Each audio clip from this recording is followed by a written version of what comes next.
Eu lhes darei coração capaz de conhecer-me e de saber que eu sou Adonai. Serão o meu povo, e eu serei o seu Elohim, pois eles teshuva para mim de todo o coração. Shalom, bem-vindos ao canal Teshuva. O meu nome é Van Cler e hoje eu tenho um estudo muito especial para a gente. Eu quero responder a pergunta que Jesus vai fazer na tela, Yeshua. E foi uma pergunta que, na verdade, ele não fez, né? Fez parte do estudo, mas uma pergunta que eu fiz a mim mesmo e eu estava curioso para entender e eu tive que pesquisar as escrituras, pesquisar a história do ser humano, a história humana, e também usar a tecnologia para responder essa pergunta. E a pergunta é essa: que dia eu nasci? Yeshua está perguntando. Né? Nós celebramos o aniversário de Yeshua no dia 25 de dezembro e não existe nenhum espaldo bíblico, inclusive a maioria das pessoas que celebra o aniversário de Yeshua nesta data sabem que não foi o dia que ele realmente nasceu. E a gente fala, nós celebramos simbolicamente essa data, o dia que ele nasceu. Mas a maioria das pessoas, se não todas as pessoas que celebram esta festa, já sabem que realmente não foi o dia que ele nasceu. E muitos dizem que não tem como responder essa pergunta, e por isso nós podemos comemorar naquele dia de uma forma somente para se lembrar, um memorial, para lembrar um dia do nascimento do Salvador. Mas vamos ver se a gente realmente pode ou não pode responder essa pergunta. Vou começar com um versículo-chave que eu usei, que me inspirou também para fazer essa pesquisa. Está em Mateus 1, versículos 20 a 25. Foi assim o nascimento de Yeshua HaMashiach, Jesus o Cristo. Maria, sua mãe, estava prometida em casamento a Josué, mas antes que se unissem, achou-se grávida pelo Espírito Santo. Por ser José, seu marido, um homem justo e não querendo expô-la à desonra pública, pretendia anular o casamento secretamente.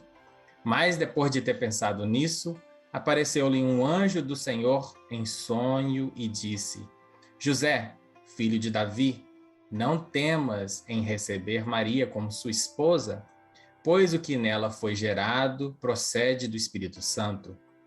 Ela dará à luz a um filho, e você deverá dar-lhe o nome de Yeshua, porque ele salvará o seu povo dos seus pecados. Tudo isso aconteceu para que se cumprisse o que o Senhor dissera pelo profeta: a virgem ficará grávida e dará à luz um filho, e lhe chamarão Emanuel, que significa Deus conosco. Ao acordar, José fez o que o anjo do Senhor lhe tinha ordenado e recebeu Maria como sua esposa, mas não teve relações com ela enquanto ela não deu à luz um filho, e lhe pôs o nome de Yeshua. Tá? Yeshua quer dizer Salvador, salvação ou Salvador. Né? Jesus é o nome dele transliterado, né? O nome dele que foi primeiro traduzido para o grego, depois transliterado para os outros idiomas, mas o nome hebraico do nosso Salvador é Yeshua, que realmente significa Salvador. Tá? Então foi esse versículo, Isaías, capítulo 7, versículo 14, que fala sobre Emanuel, que começou a minha pesquisa. Aí está o versículo em hebraico, eu vou lê-lo em português primeiro. Por isso o Senhor mesmo lhes dará um sinal, a virgem ficará grávida e dará à luz um filho, e o chamará Emanuel. E aqui nós temos o equivalente em hebraico, e eu coloquei em cores as palavras-chave que eu vou usar para começar o nosso estudo. Tá? Então, cor de rosa aqui é o Ot, que é o sinal, Alma, virgem em verde, Ben, que é um filho em azul, e aqui está Immanuel, que é traduzido como Emanuel. Então vamos ver. Esse versículo tem muitas coisas preciosas nele, que dá para fazer um estudo só nesse versículo. Inclusive, uma boa parte do meu estudo vai ser sobre isso. Mas eu vou só entrar em alguns pontos rápidos para a gente, com ligação ao nascimento de Yeshua, tá? Então, vamos lá. Primeira palavra que eu coloquei aqui no hebraico em a cor de rosa é a palavra ot, que quer dizer sinal. É a mesma palavra que está usada em Gênesis 1, versículo 14. Quando o Todo-Poderoso usa as mesmas palavras, existe uma ligação entre os versículos, muitas das vezes, a maioria das vezes. Então, qual que é a ligação de Gênesis 1, 14 com esse versículo e muitos outros nas Escrituras, né? Vamos ler primeiro o versículo. Disse Deus, haja luminares no firmamento do céu para separar o dia da noite. Sirvam eles de otot, sinais, que é a palavra ot em plural no hebraico, para marcar estações. Quando a gente pensa em estação, o que vem à mente, pelo menos para mim, é primavera, verão, outono e inverno. Mas, ainda mais que está falando aqui como se fosse um calendário no céu, né?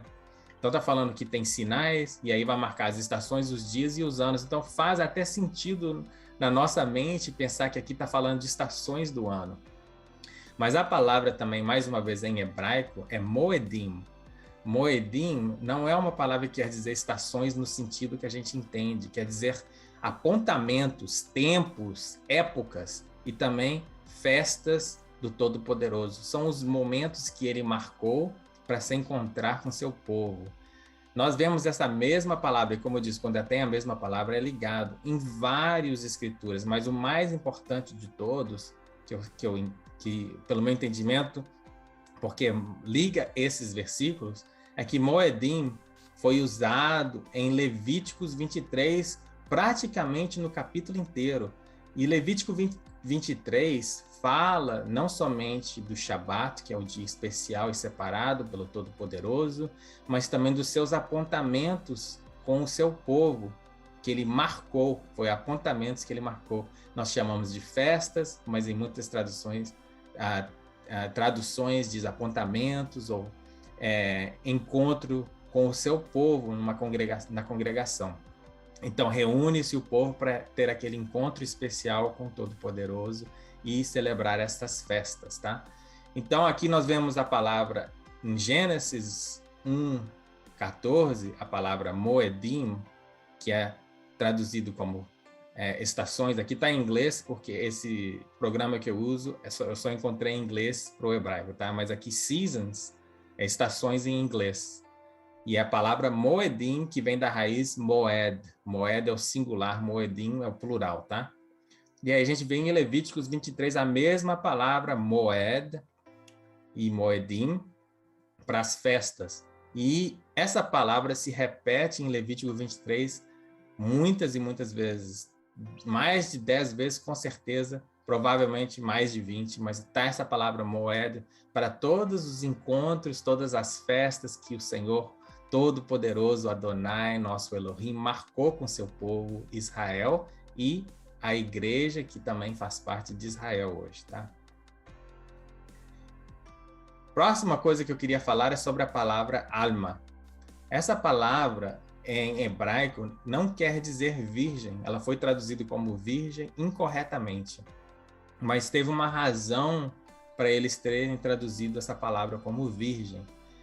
Um dos argumentos dos judeus contra o cristianismo, aqueles que acreditam que Yeshua é o Messias, é que aqui foi traduzido errado, que deveria dizer, por isso o Senhor mesmo lhes dará um sinal, a jovem ficará grávida e dará à luz um filho e o chamará Emanuel.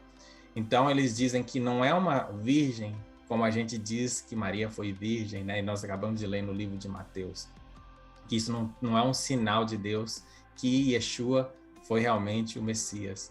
Mas olha que interessante, né? Em hebraico existe a palavra betulá. Betulá quer dizer virgem. Então, se Deus quisesse colocar virgem aqui, ele colocaria betulá, né? Mas a palavra alma e betulá só foi usada uma vez para descrever uma pessoa nas Escrituras. que é em Gênesis 24, falando de Raquel, que falou primeiro que ela era uma alma, uma jovem, e depois, acho que 10 versículos depois, chamou ela de Betulá, ou seja, uma virgem também. Na cultura dos hebreus, na cultura de Israel, quando você diz uma virgem solteira, você já automaticamente está falando de uma virgem, porque devido à cultura, devido à maneira deles viverem, e principalmente se é uma pessoa que teme ao Todo-Poderoso e segue a Ele, se você fala uma jovem solteira, você está falando de uma virgem, né? Mas uma alma, que é uma jovem, não necessariamente é virgem. E também uma mulher velha ou mais de idade, ela também pode ser virgem. Então, virgindade não tem nada a ver com idade, né? Não tem nada a ver se você é uma jovem ou uma senhora, se você é uma jovem ou uma pessoa de mais idade avançada. Não tem nada a ver com virgindade. Então, de certo fato, o argumento deles é válido. Mas o interessante que eu estou trazendo a atenção a essa palavra é que no pergaminho que foi escrito essa palavra, que é de Isaías, o escriba que escreveu esse pergaminho, ou ele cometeu um erro gramático, ou ele estava sendo inspirado pelo Espírito Santo. E eu acredito que ele foi inspirado pelo Espírito Santo. No pergaminho de Isaías, muitas vezes, não somente nessa palavra, mas várias palavras, a letra Mem está escrito incorretamente. E nós podemos, esse pergaminho está em um museu de Israel, em Jerusalém, que qualquer um pode entrar lá e ver isso na parede. Para qualquer um que tiver dúvida pode fazer isso, mas também tem vários estudos e fotos na internet comprovando o que eu estou falando.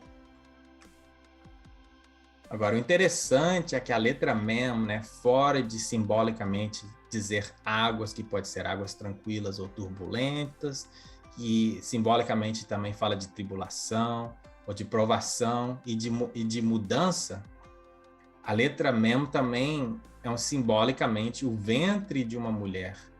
O ventre de uma mulher. É uma das 5 letras em hebraicos que tem uma forma que se escreve diferente no final de uma palavra, que se chama sofit em hebraico. Então, a letra Mem, se ela estiver escrita no meio de uma palavra igual alma aqui, ela é escrita dessa forma, com uma abertura aqui embaixo. E se ela estiver, por exemplo, aqui tem outro exemplo, né, do Immanuel, Imanu, tem um Mem no meio da palavra, escrito da mesma forma. Agora aqui, Lechem, essa palavra tem um Mem no final, então é escrita desta forma. Então essa letra aqui e essa letra aqui são é a mesma letra, é o Mem. Só que no final de uma palavra, ela é escrita de uma forma diferente. Então, simbolicamente, voltando ao ventre de uma mulher, simbolicamente, o Mem aberto quer dizer uma mulher que está grávida ou que já teve filhos, ou seja, não é virgem, porque ela já está grávida ou já teve filhos. Quando a letra é escrita, o símbolo é escrito no final de uma palavra que é fechado, isso simbolicamente quer dizer um ventre fechado, ou seja, ou uma virgem ou uma mulher que é estéril. E o interessante é que nesse versículo, nesse pergaminho de Isaías, a palavra alma foi escrito com esse Mem fechado no meio da palavra, gramaticamente incorreto, mas profeticamente correto. Ou seja, é uma alma que é uma jovem com um ventre fechado, ou seja, uma virgem. Então, achei isso muito lindo. Não existe nenhum erro nas escrituras. Tudo foi feito com propósito, tudo foi feito guiado pelo Espírito Santo, né? Continuando a explorar esse verso, vamos lá. Vamos falar das últimas 2 palavras que eu destaquei aqui nesse verso, tá? Nós vamos falar sobre um filho, Ben, e ele será chamado Emanuel. Interessante que eles colocaram o nome Emanuel. Se o nome é Emanuel, então como é que pode ser Yeshua? Ou é Yeshua ou é Emanuel, né? Então, se esse versículo estivesse falando do nosso Senhor, nosso Adonai, o Yeshua, porque deveria dizer então que ele será chamado Yeshua, mas não está escrito assim. Shemo será chamado Imanu, não é Emanu também, é Imanu em hebraico, El. Então, El, eu quero falar sobre essa palavra. Em hebraico, quando são duas palavras independentes, separadas, não quer dizer um nome ou um título. Se eles quisessem colocar aqui como um nome, porque existem nomes que têm o final de El, tipo Rafael, o Senhor nos sara, nos cura, né? Micael, que é o Senhor é o nosso guerreiro. Todos esses são nomes, até mesmo dos arcanjos e nomes de pessoas. Eles colocam as duas palavras em hebraico junto. Ou seja, não existe essa separação. Aqui nós vemos que é duas palavras independentes e separadas. Então, Imanu quer dizer conosco, e El, que muitas vezes nós traduzimos como Deus, na verdade não significa Deus. É um título que eu dou, que eu falo do nosso Senhor o tempo todo durante o estudo, né? Quando eu falo Todo-Poderoso, vem dessa palavra El, tá? Por quê? Simbolicamente, essa palavra El, no pictográfico, no original, o hebraico original, né? Ela quer dizer forte. O Aleph é um símbolo de um touro ou de um boi, que simboliza força. E também é a primeira letra do alfabeto que simboliza o Pai, né? O Pai. Então, aqui, neste caso, está falando de força, esse Aleph. Esse Aleph está falando de força. O El, o Lamed, que é a segunda letra aqui, simbolicamente é um cajado de um pastor. E simbolicamente significa autoridade. Então a palavra El, na verdade, quer dizer autoridade máxima, autoridade forte, ou o Todo-Poderoso. E por que nas escrituras existe El? Eles falam de El para até pessoas ou demônios ou potestades, né? Eles dão esse mesmo título para eles, né, que a gente traduz como Deus com letra minúscula e o Todo-Poderoso é Deus com letra maiúscula. É justamente por isso. A autoridade máxima no local é considerado um El, né? Então, se você tiver numa empresa, o dono da empresa, ele seria o El daquela empresa, ele é o Deus daquela empresa, né? Ele é a autoridade máxima naquela empresa. Por isso que o nosso Senhor, nosso Adonai, Yeshua HaMashiach, um dos títulos deles é Senhor dos Senhores e Rei dos Reis, porque ele é a autoridade máxima, até mesmo acima de todas as outras autoridades máximas. É tremendo o hebraico, é muito linda essa linguagem. Mas, se as duas palavras não estão juntas, elas não são um nome e sim um título. Então, a correta maneira de traduzir aqui é que ele será chamado o Todo-Poderoso. Ele será chamado Todo-Poderoso conosco, o Todo-Poderoso na terra, o Todo-Poderoso habitando em nosso meio.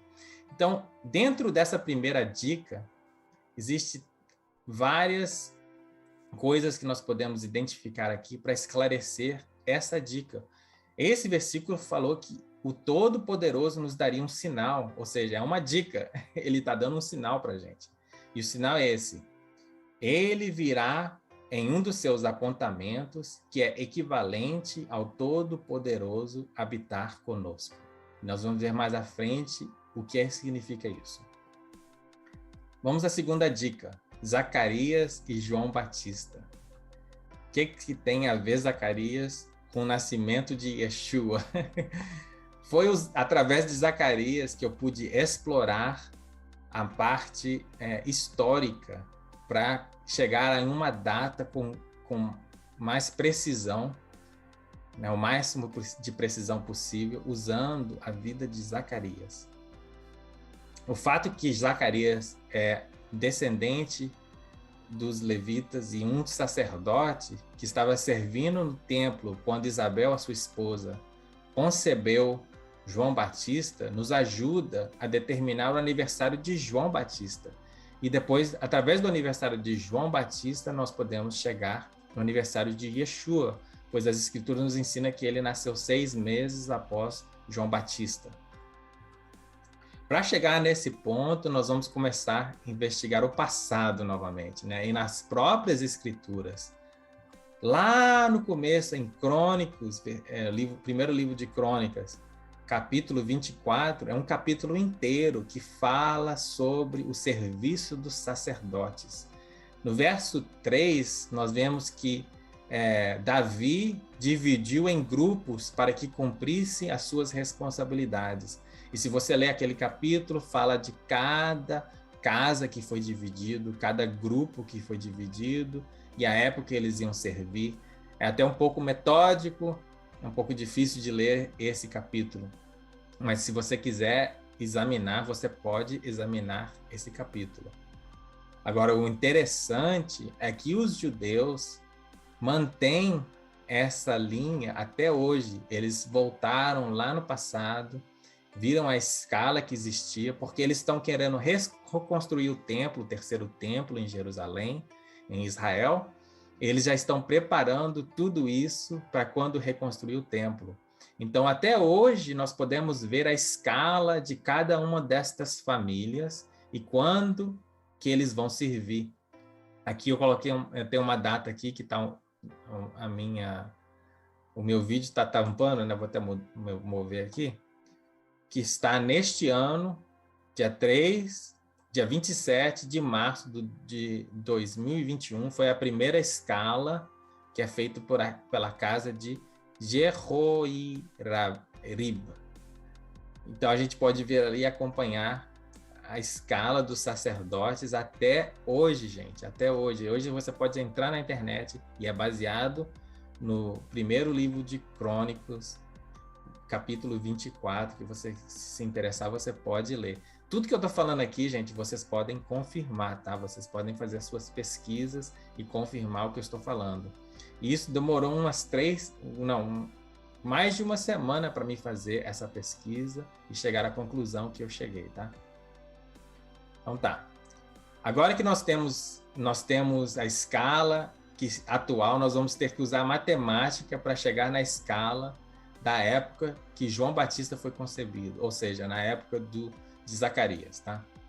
Primeiro eu converti a data da primeira escala deste ano para o calendário hebraico, para a gente chegar nesse ponto, tá? Então eu peguei aquela primeira data, dia 27 de março do ano 2021, que é esse ano, e converti em hebraico, que é 14 do mês de Nissan, do ano 5781 no calendário hebraico. Nós estamos agora no ano 5782, porque eles acabaram de ter o Rosh Hashanah, que é o ano novo.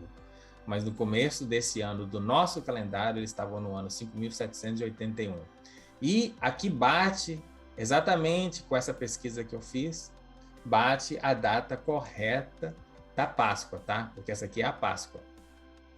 Páscoa é celebrado no 14º dia do mês de Nissan. Então vamos lá. Historicamente, o nascimento de João Batista tem uma estimativa de ser entre 5 a.C. a 2 a.C. Então, eu pesquisando na internet, dependendo do site que eu pesquisei, dependendo da religião, eles falaram coisas diferentes, mas todos eles concordaram que era mais ou menos entre esses 2 anos antes de Cristo.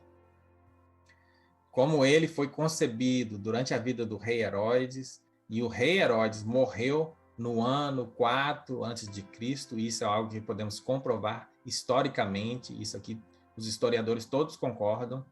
Eu concluí que a concepção de João Batista foi mais ou menos neste ano, 4 antes de Cristo, e então seu nascimento seria em 3 antes de Cristo, que seria 9 meses depois, baseado no versículo de Lucas, capítulo 1, versículo 5. No tempo de Herodes, rei da Judéia, havia um sacerdote chamado Zacarias, que pertencia ao grupo sacerdotal de Abias. Isabel, sua mulher, também era descendente de Arão. Depois disso, Isabel, sua mulher, engravidou e durante 5 meses não saiu de casa. Lucas, capítulo 1, versículo 24. Então, baseado nesses versículos, eu cheguei à conclusão que ele nasceu, que ele foi concebido mais ou menos 4 antes de Cristo. E, para ter certeza, eu fiz a escala para todos esses anos, por isso que demorou muito. Eu fiz a escala em todos esses anos equivalentes, e o que encaixou e o que deu certo para a data de Yeshua foi esse 4 a.C. e 3 a.C. Eu vou explicar isso para vocês. Então, o que eu fiz quando eu cheguei a essa conclusão, eu subtraí 2024 anos do calendário hebraico de 5.781. Para 2020, para a gente voltar para o ano 1, né? Porque de 2021, para a gente voltar para o ano 1, eu subtraí 2020. E depois eu subtraí mais 4 para chegar no 4 a.C., levando em consideração que o ano 0 não existe. Isso muita gente não sabe, até eu não sabia. Não existe ano 0, né? Então, o calendário nunca zerou, ele foi de negativo, 1 negativo para 1 positivo, tá? Que nos leva ao ano hebraico de 3.757. Então, 5.781 menos 2024 nos leva a 3.757. Então, é este ano aqui que eu estou interessado em fazer a escala para saber a época que Zacarias estava servindo no templo.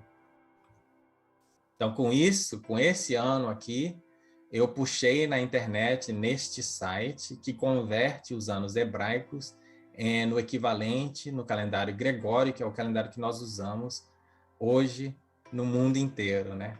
Então, coloquei ali o ano 3.757 do calendário hebraico e ele me deu o equivalente do calendário romano ou gregório de 4 antes de Cristo. Então, agora nós podemos ver as datas aqui no calendário hebraico e comparar elas com as datas no calendário contemporâneo.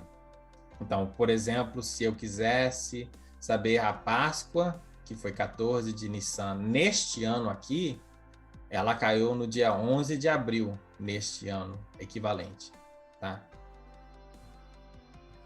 Então, agora eu posso reconstruir a escala na época de Zacarias usando os Shabbatot. Shabbatot é plural para Shabbat, que são os sétimos dias, de 7 em 7 dias, né? Que a gente chama de sábado. Nós temos que levar em conta também que existem 3 festas que todo o povo peregrinava para Jerusalém para calcular, para cultuar o Todo-Poderoso. Essas 3 festas são a Páscoa, que é celebrado entre 14 a 21 de Nissan, o dia de Pentecoste, que é o Shavuot, que a gente chama o dia de Pentecoste, que é 8 de Sivan neste ano, porque ele é uma daquelas datas que muda de ano em ano, e Sukkot, ou Festa das Cabanas, que é celebrado entre 15 a 23 de Tishri, do mês de Tishri no hebraico. Então eu tive que acrescentar essas datas nessa escala que eu fiz. E essa escala só de 6 meses, porque eu estou interessado nos primeiros 24 turnos, né, dos primeiros 24 escalas. E deu certinho, acrescentando as festas, que todo o povo tinha que ir, deu certinho para os primeiros 6 meses, foi exato. Então, isso me confirmou que eu estava fazendo corretamente. Se eu quisesse fazer o ano inteiro, o que ia acontecer é que no próximo mês, na próxima escala, ia repetir esta casa, ia repetir esses mesmos sacerdotes para servir até o final do ano, tá? Mas para o nosso estudo, porque a gente está interessado, só precisei de fazer os primeiros 6 meses, que já foi bem arduoso, bem difícil fazer. Então, durante essas festas, todos os sacerdotes servem devido ao número de pessoas que vão ao templo. São todo o povo de Israel, de todas as nações circunvizinhanças, vão até Jerusalém para fazer esses cultos. Então, uma casa de sacerdote só não ia dar conta do número de pessoas, do número de sacrifícios e tudo que eles tinham que fazer no templo, nessas festas. Por isso que todos eles participavam. Desculpa que eu vou beber um pouquinho de água, dá licença.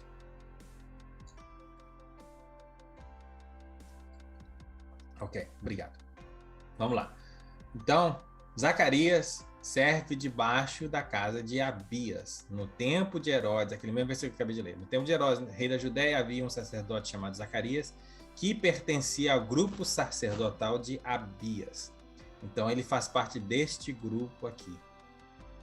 Então, nós podemos ver que na época, no ano que João Batista foi concebido, ele estava servindo no templo de 26 de maio e também continuou no dia de Pentecostes, 3 de junho, e terminou o seu serviço 9 de junho, tá?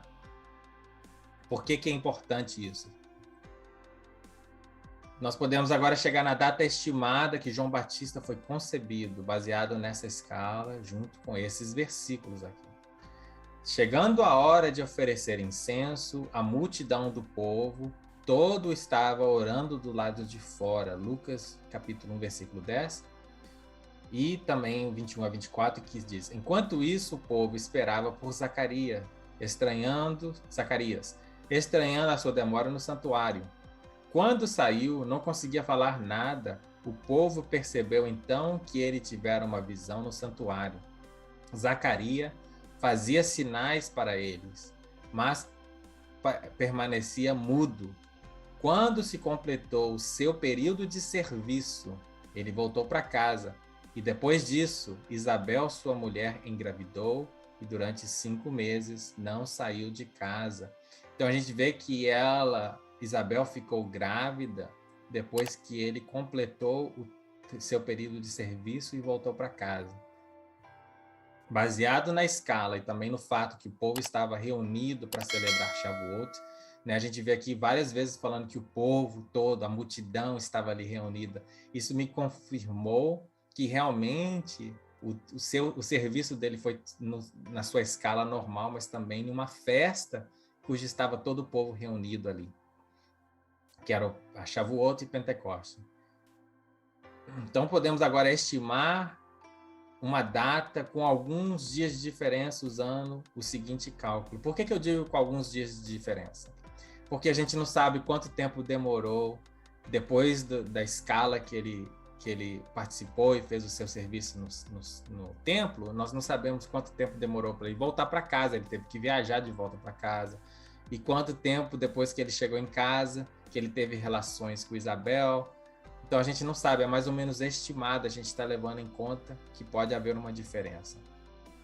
Então, na semana de 9 de junho do ano 4 a.C., João Batista foi concebido. Então, também podemos calcular que mais ou menos 9 meses depois disso, que é uma gravidez típica, ele nasceu no dia 9 de março do ano 3 a.C. Então, baseado nesses dois cálculos e estimados, tá? Mais ou menos.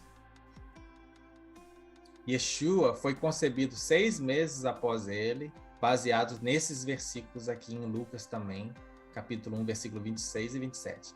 No 6º mês, e ainda estava falando da concepção de João, né? Adonai Elohim enviou o anjo Gabriel a Nazaré, cidade de Galileia, a uma virgem prometida em casamento a certo homem chamado José, descendente de Davi. O nome da virgem era Maria. Então a gente vê que foi aquele primeiro versículo que a gente leu no início desse estudo, aconteceu 6 meses após o que aconteceu com Zacarias. Também Isabel, a sua parenta, terá um filho na velhice. Aquela que dizem ser estéril já está em seu 6º mês de gestação. Isso foi falando também com Maria, o anjo falando com Maria que a Isabel, que era sua parenta, estava grávida já há 6 meses. Então aí tem 2 confirmações, 2 testemunhos nas próprias escrituras que nos mostra que Yeshua nasceu 6 meses após João Batista. Com o mesmo tipo de cálculo, levando em conta 1 ou 2 semanas de margem de erro, podemos calcular quando Yeshua foi concebido. João Batista foi concebido em mais ou menos 9 a 16 de junho, mais uma vez uma margem de erro que eu coloquei aqui. 4 antes de Cristo, e depois, mais ou menos 6 meses depois, Yeshua foi concebido. Então, com a mesma margem de erro, que eu pus aqui só uma semana no momento, então Yeshua foi concebido entre 9 a 16 de dezembro do ano 4 antes de Cristo. É engraçado que ele foi concebido, o calendário foi modificado na época errada, porque antigamente não tinha toda essa tecnologia e eles calcularam errado. Então é interessante que o Cristo nasceu antes de Cristo, né? É muito engraçado isso. Da mesma forma, podemos calcular o seu nascimento. Se ele foi concebido entre 9 a 23 de dezembro de 4 antes de Cristo, se a gente somar mais ou menos 9 meses, que é uma gravidez típica, ele nasceu mais ou menos entre 9 a 23 de setembro do ano de 3 antes de Cristo. Mais ou menos entre 9 e 23 de setembro. Terceira dica. Vamos ainda, você não terminou ainda não. Isso aí, nós estamos ainda nas datas estimadas, nas datas prováveis de ser o aniversário de Yeshua. Terceira dica é os próprios Moedims, que é o calendário de Deus, o calendário do Todo-Poderoso, tá? Como nós podemos ter certeza da data exata?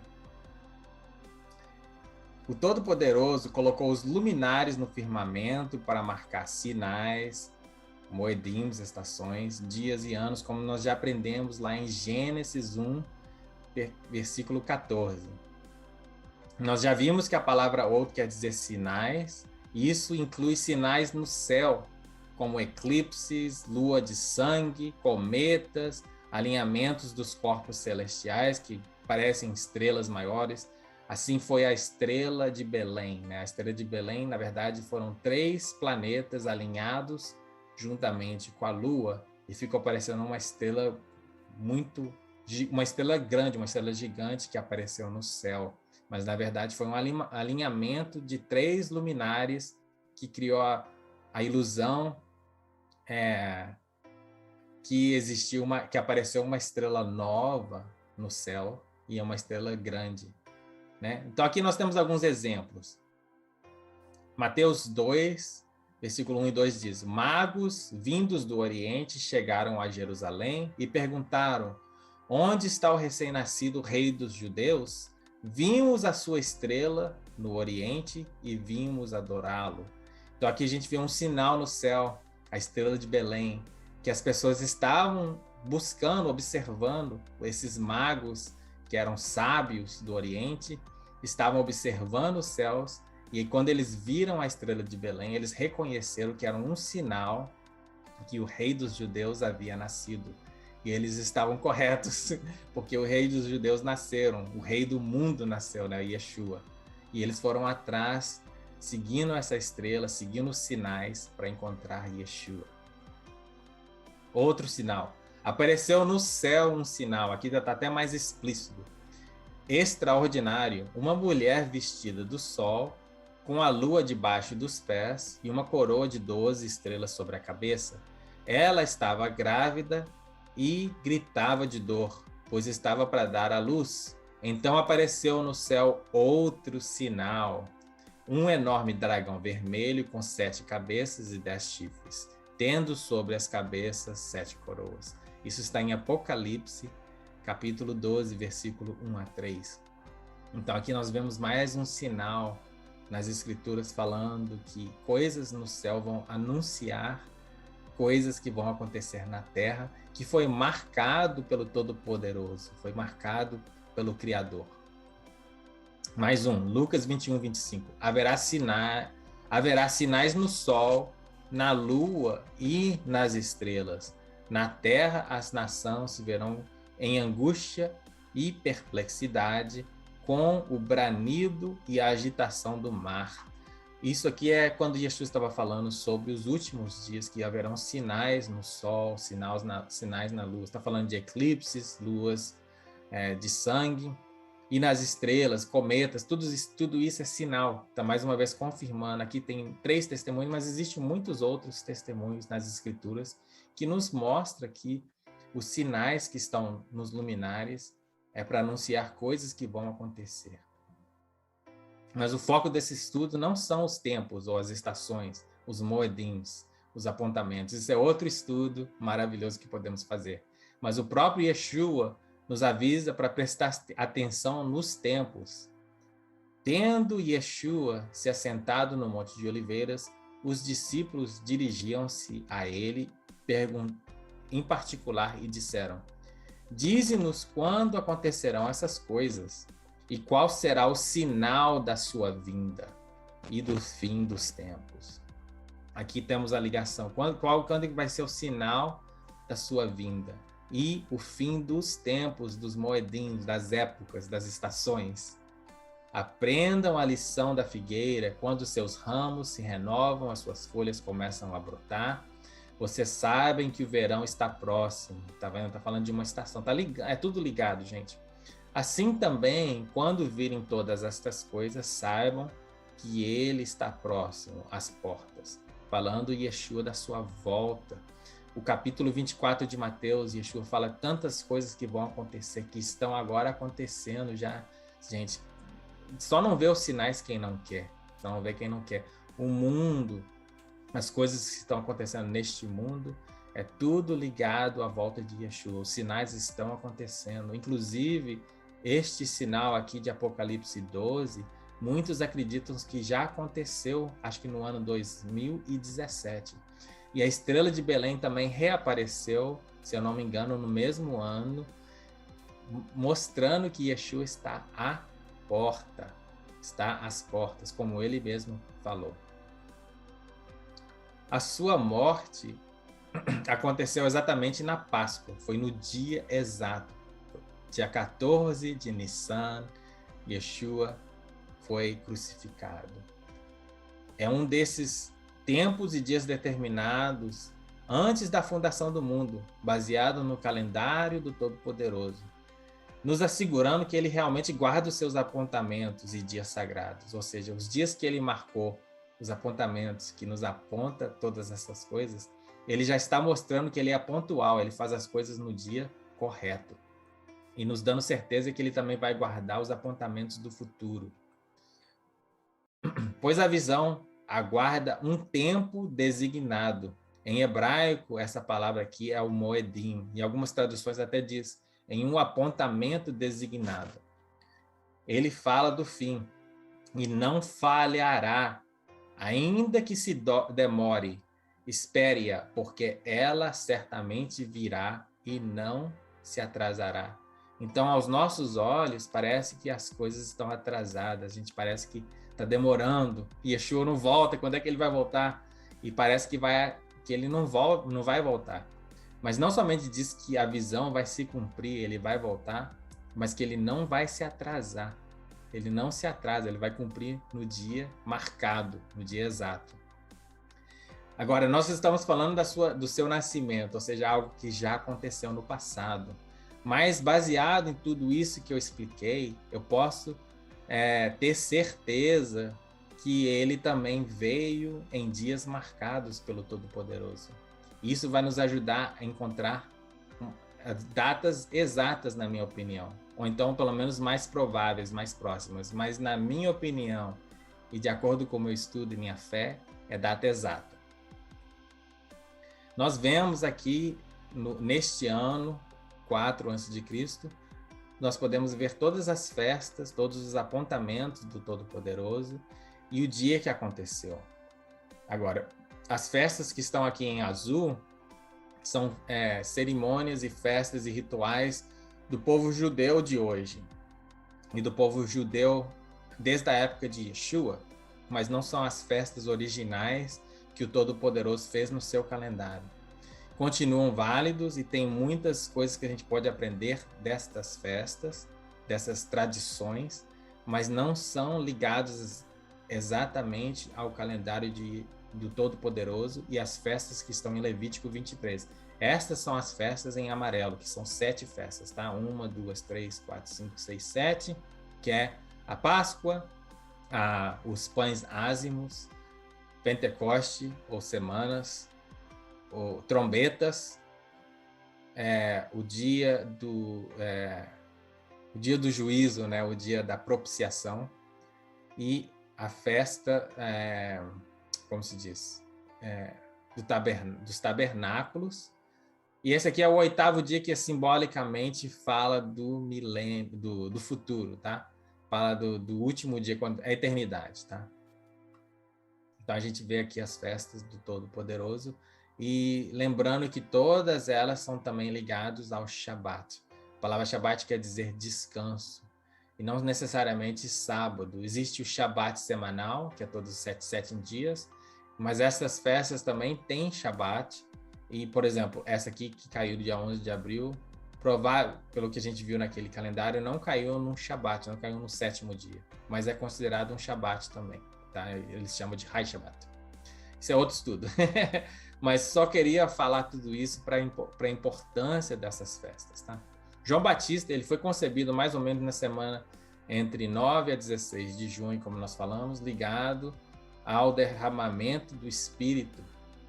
Então, a fé, ele foi concebido mais ou menos nesta semana aqui.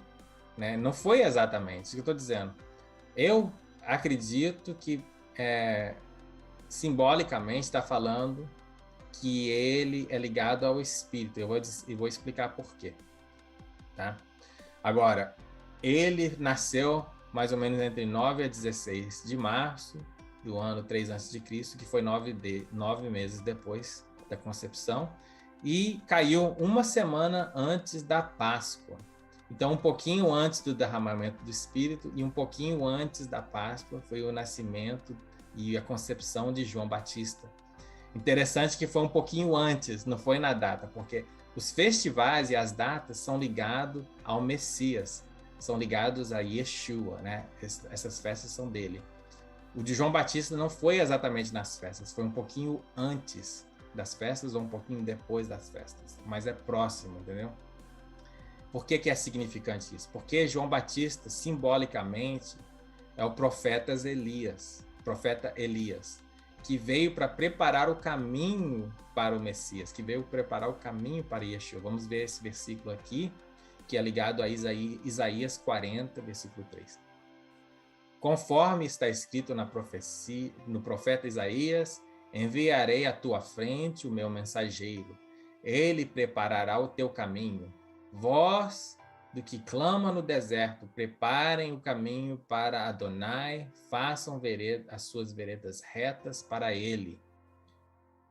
Assim surgiu João, batizando no deserto e pregando um batismo de arrependimento de Techuva para o perdão dos pecados. Marcos, capítulo 1, versículos 2 a 4. Até hoje, na ceia da Páscoa, os judeus preparam um lugar na mesa e deixam um lugar vazio para Elias, porque eles sabem que Elias vai vir antes do Messias. Porque até hoje eles estão esperando o Messias. Eles não acreditaram, não creram que Yeshua foi o Messias. Então eles estão esperando até hoje. Mas ele já veio e simplesmente não foi reconhecido, tanto Yeshua como João Batista. Tá? Mateus, capítulo 17, versículo 10 a 13, diz o seguinte: os discípulos lhe perguntaram, então, por que os mestres da lei dizem que é necessário que Elias venha primeiro? Yeshua respondeu, de fato, Elias vem restaurar todas as coisas, mas eu lhes digo, Elias já veio e eles não o reconheceram, mas fizeram com ele tudo o que quiseram. Da mesma forma, o Filho do Homem será maltratado por eles. Então, os discípulos entenderam que era João Batista que ele tinha falado. Então, João Batista veio para preparar o caminho para Yeshua. E ele nasceu e foi concebido um pouquinho antes das festas, um pouquinho antes ou depois das festas, ou seja, preparando o caminho para Yeshua. Preparando o caminho. E há um ligado ao Espírito e o outro ligado à própria Páscoa, mas antes, para preparar o caminho. Interessante demais. Então ele vai vir novamente também no fim, agora, nos últimos dias, né? Malaquias 4, versículo 5 diz, vejam, eu enviarei a vocês o profeta Elias antes do grande e terrível dia do Senhor, que é o dia Yom Kippur. Esse dia é considerado o grande e terrível dia do Senhor, porque vai ser o dia que nós vamos celebrar, porque o sacrifício do Cordeiro foi aceito, mas todos aqueles que não tiveram o sangue do Cordeiro vão ser julgados pelo Todo-Poderoso. Então, o dia mais alegre e o mais triste no calendário de Deus e para todo o povo de Deus, para toda a humanidade, na verdade, para toda a terra. Bom, agora que nós calculamos que Yeshua foi concebido mais ou menos entre 9 a 16 de dezembro do ano 4 a.C., que cai exatamente na festa de Hanukkah. Hanukkah é o festival de dedicação e é onde o cordeiro foi dedicado e separado para o sacrifício. Eles fazem uma rededicação do templo. Então é ligado a esta festa, que é mais ou menos, neste ano foi celebrado entre dia 14 a 21 de dezembro, que cai na nossa estimação aqui, né? Então, eu posso estimar com mais segurança ainda que ele nasceu que ele foi concebido entre esses 2 dias aqui. Entre essa semana. Dentro dessa semana, baseado nesse festival, porque agora os festivais e os apontamentos do Todo-Poderoso são diretamente ligados a Yeshua. E é também conhecido como Festival de Luzes, porque todo Israel, eles acendem velas e luzes em toda Israel, e de longe você vê aquela cidade linda, iluminada pelas luzes, por todas as ruas e todas as casas. Fica uma coisa tremenda, uma coisa linda. Então é ligado ao Festival de Luzes. E Yeshua disse: eu sou a luz do mundo, quem me segue nunca andará em trevas, mas terá a luz da vida, em João, capítulo 8, versículo 12. A luz do mundo desceu do céu no dia do Festival de Luzes e dedicação, entre os dias 14 a 21 de dezembro de 4 a.C. Glória a Deus, aleluia. Agora calculamos a possibilidade que Yeshua nasceu mais ou menos entre 9 a 23 de setembro do ano 3 a.C. Temos alguns festivais que se aproximam a essas datas, mas na minha opinião, ele nasceu no Sukkot, que é a festa das cabanas. Por quê? Então, essas datas que a gente tem estimado aqui, pode encaixar a festa das trombetas, que é 10 de setembro, pode encaixar o Yom Kippur, que é 19 de setembro, e pode encaixar o Sukkot, que é dia 24 a 30 de setembro, que é só um dia a mais do que a gente estimou originalmente. Mas eu escolhi essa data e tem várias razões por quê.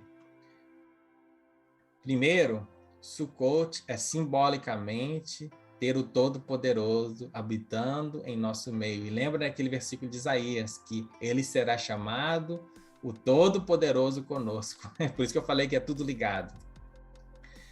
Simbolicamente, até a palavra Ben, que é filho em hebraico, começa com a letra Beit primeiro, né? Porque Beit é a segunda letra do alfabeto e simbolicamente já é ligado ao filho, né? Então a própria palavra filho simbolicamente já fala também sobre o filho. E no hebraico é a segunda pessoa da Trindade, né? Lembra que eu falei que o primeiro é o Pai e o segundo é o Filho, e a terceira letra, que é a Gimel, é ligada ao Espírito, o Ruach HaKodesh. E também simbolicamente fala de casa. No pictográfico, a letra Ben é uma casa. E a letra Nun, que é o N, né, no hebraico, simbolicamente é vida. É simbolicamente vida e continuação. Então, em hebraico, no pictográfico, a palavra Ben, que é filho, quer dizer casa da vida, ou casa eterna, ou seja, que continua para sempre. Desculpa pelo barulho aí, não sei o que acontece, depois eu vou ver. Então, é casa da vida ou casa eterna. Agora, na minha opinião, a conclusão é que Yeshua nasceu dia 24 de setembro do ano 3 a.C., no festival de Sukkot. Por que eu tenho tanta convicção disso? Porque todas as dicas e tudo nos aponta a isso, né? Os Moedim, os apontamentos do Todo-Poderoso, os apontamentos de Elohim. Ele já cumpriu com precisão as festas da primavera, as festas de Yeshua, que é ligado à sua morte na cruz, é ligado a gente tirar o pecado da nossa vida, limpeza, e é ligado também à ressurreição, e é ligado também ao derramamento do Espírito. Tudo isso já foi cumprido e foi cumprido na data exata. Isso me leva a concluir que, por isso, essas outras datas também foram cumpridas em datas exatas marcadas pelo Todo-Poderoso. Mesmo que Sukkot ainda não aconteceu, as festas do Todo-Poderoso, o relógio do Todo-Poderoso, é em ciclos, né? Por exemplo, Shavuot, que é a festa que a gente chama de Pentecoste, quando Noé saiu da arca depois do dilúvio e o Todo-Poderoso deu a ele o arco-íris, isso aconteceu no Shavuot, né? Quando Moisés subiu ao monte e pegou o Ketuba de Deus, o Devarim de Deus, que a gente chama de 10 mandamentos, isso aconteceu em Shavuot. E depois o derramamento do Espírito Santo aconteceu em Shavuot. Então, não é somente uma data que acontece uma vez. São datas que ele marcou, que acontecem coisas continuamente. Provavelmente aconteceu muitas outras coisas que nós não sabemos durante essas datas, tá? Essas datas são muito importantes para o Todo-Poderoso. Ok, simbolicamente a festa das cabanas, que é Sukkot, fala sobre Elohim habitando conosco, que é ligado a Immanuel, como eu falei, Deus conosco, de Isaías, capítulo 7, versículo 14, que nós começamos no nosso estudo. A letra do alfabeto hebraico que simboliza o Sukkah. Sukkah quer dizer tenda, casa, habitação, tabernáculo, templo, tudo isso é ligado à palavra Sukkah. Tudo isso é ligado à letra Beit, que hoje nós usamos essa letra para casa, inclusive. Em hebraico significa casa, no hebraico contemporâneo. Mas no hebraico original quer dizer tenda, quer dizer sukkah, uma moradia temporária, um tabernáculo, e até mesmo o nosso corpo, que é o templo do Espírito Santo, ou seja, a casa do Espírito Santo. Tudo isso é ligado no Sukkah, ou Sukkot, que é o plural de Sukkah, tá? Então a gente vê aqui, eu coloquei uma ilustração para a gente ver como isso aqui, porque quando a gente pensa numa casa, a gente pensa naquele telhadinho, né? E uma casa não é dessa forma que a gente imagina uma figura de uma casa. Eu vou até desenhar uma aqui para a gente ver, né? Quando a gente pensa em uma casa, você pede uma criança para desenhar uma casa, eles vão desenhar isso aqui, ó, né? Vão desenhar isso aqui, uma casinha. Mas o Sukkah é uma tenda, é uma cabana. Então a cabana tem os postes, os 4 postes, e ela é fechada nesses 2 postes, é fechado atrás, né? Parece um cubo. E ela não tem teto. O teto dela ou é sem teto ou é transparente. E aí tem a porta. Se você olhar a Sukkah por cima, de cima, né? Como se fosse um pássaro, um avião voando em cima de uma Sukkah, você vai ver isso aqui, gente. Entendeu? Aqui está o primeiro poste, o segundo poste, o poste de trás, o outro poste de trás, as partes que eu mostrei ali fechado. E a parte da frente aqui, com mais um poste aqui, onde está a porta, a entrada. Então a gente vê aqui um homem do lado de fora de um Sukkah, ele vai entrar pela porta. Então você vê ele caminhando, e agora ele está dentro do Sukkah. Isso que eu estou dizendo, nós estamos vendo como se fosse um passarinho voando por cima. Então agora a gente vai ver, dá para ver melhor como essa letra e esse pictográfico quer dizer habitação, casa, Sukkah, todas essas coisas, tá? O Sukkah só pode ter uma porta. Deixa eu voltar aqui para o meu apontador. Só pode ter uma porta. Só tem uma entrada. Yeshua falou que só tem um caminho para voltar para o Pai. Só tem um caminho de volta ao Pai. Eu sou a porta. Quem entra por mim será salvo. Entrará e sairá e encontrará pastagem. João 10, versículo 9. Yeshua é a porta.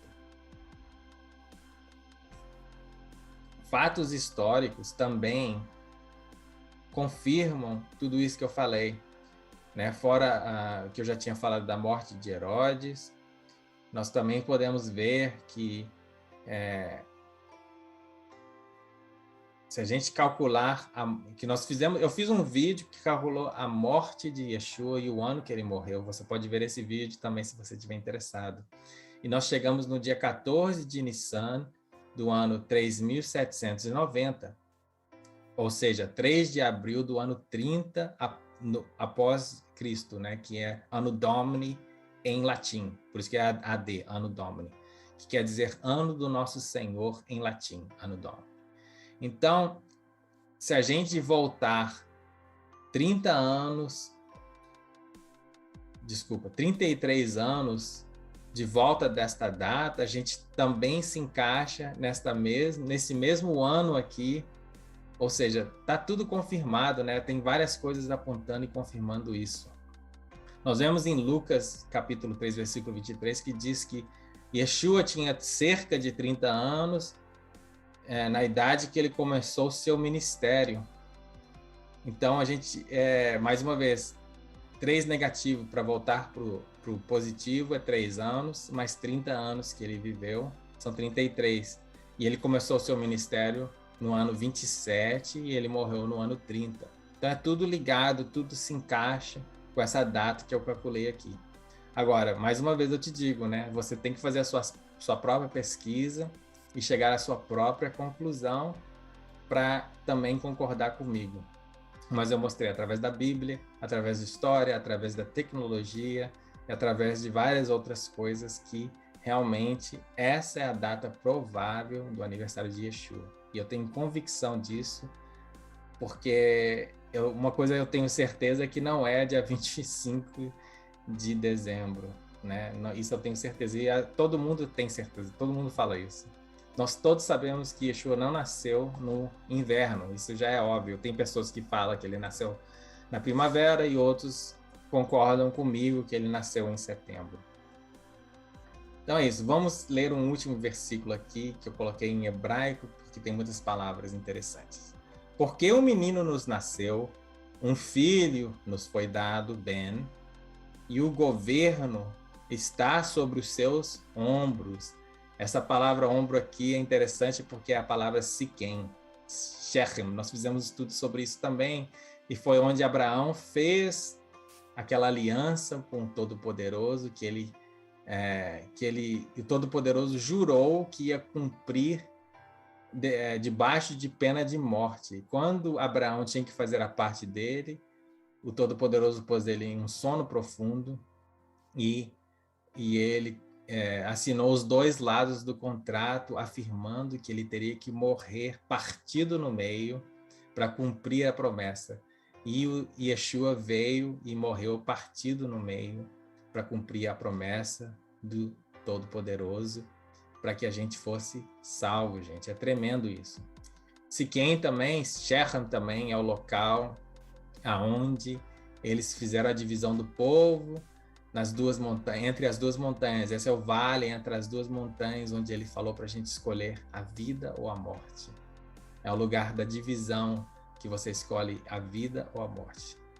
E ele será chamado maravilhoso, a palavra Pelé, conselheiro, Yoaz, Deus poderoso, que é El Gibor, e Pai eterno, Avivad, e também Príncipe da Paz, Sar Shalom. Então aqui a gente vê todos esses títulos que Yeshua também tem como o nosso Salvador. E aqui está a parte que não está em hebraico. Ele estenderá o seu domínio e haverá Shalom, paz, sem fim sobre o trono de Davi e sobre o seu reino, estabelecido e mantido com justiça e retidão, desde agora e para sempre. O zelo de Adonai, o Senhor dos Exércitos, fará isso. Ele fará isso. Está em Isaías, capítulo 9, versículo 6 a 7, tá, gente? E aqui está o Shalom, mais uma vez. Haverá Shalom. Shalom não quer dizer só paz, mas plenitude e também restauração. Ele está restaurando Israel, o seu povo, e vai restaurar todas as coisas. E isso vai ser restaurado para todo o sempre. Aleluia, louvado seja o Senhor.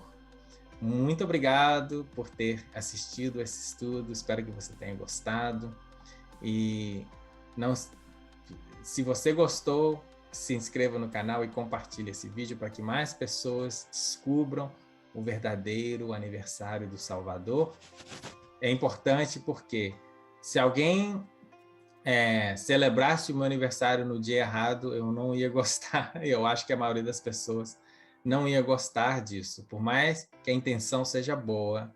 Se alguém chegar, a gente às vezes fica chateado quando as pessoas erram o nosso aniversário por um dia. Né? Meu aniversário é dia 20 de março, eu não fico assim, mas eu estou dando um exemplo. Meu aniversário é dia 20 de março.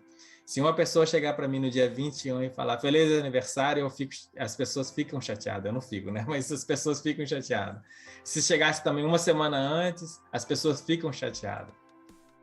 Por quê? Porque a gente sabe que se a gente é importante para aquela pessoa, elas vão saber o dia exato do nosso aniversário e vão falar isso no dia correto, né? Se não esqueceu da gente e tudo mais, né? Coisa de humano mesmo. Deus não se importa com isso no ponto que ele nem identificou o dia do seu nascimento, ele não deu importância para o dia do seu nascimento. Nós temos que celebrar e lembrar o dia da sua morte, né? O que ele falou para a gente fazer quando a gente toma a Santa Ceia, a ceia do Senhor, para lembrar a sua morte. Ele nunca falou para a gente lembrar o seu aniversário. Mas eu acho que quando a gente faz festa e celebra isso no dia errado, isso sim incomoda o Todo-Poderoso, que nós podemos ver isso nas Escrituras, que a gente não deve seguir os costumes do homem, os costumes da cultura ou do povo, né? Ou não celebra, ou celebra no dia certo, tá?